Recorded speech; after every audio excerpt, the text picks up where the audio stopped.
Mom, I'm going to go over with my friends. Okay నాన్న. ఏంది ఇలా పెంచుతున్నావు పిల్లల్ని? మనం థర్డ్ డిగ్రీ ట్రీట్మెంట్ తో పెంచాలి. నీకు కొన్ని పాయింట్లు చెప్తా విను. నీ అత్తారితోనో మొగుడుతోనో గొడవైందనుకో నువ్వేం చేస్తా? గదిలోకి వెళ్ళి తలుపేసుకుంటా. అలా గొడవైనప్పుడు ఆ కోపాన్నంతా తీసుకొచ్చి పిల్లల మీద రుద్దాలి. కూతురు మీద బొత్తిగా చేసుకుంటున్నట్టు లేదే. లేదు వదిన. గొడ్డును బాదినట్టు బాధాలి. పిల్లల బాధ కలిగిందనుకో 4 దెబ్బలు పీకేసిన తర్వాత ఏడవాలి.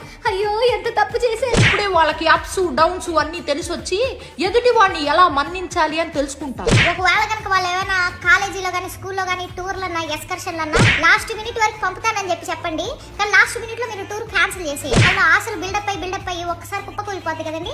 అప్పుడు అసలైన నిజమైన మజా వస్తుంది. కూతురు మీద కొడుకు మీద చుట్టాలకు కావాలంటే 100 గొప్పలు చెప్పుకో, కానీ ఇంట్లో మాత్రం కుక్క కంటే హీనంగా చూడాలి.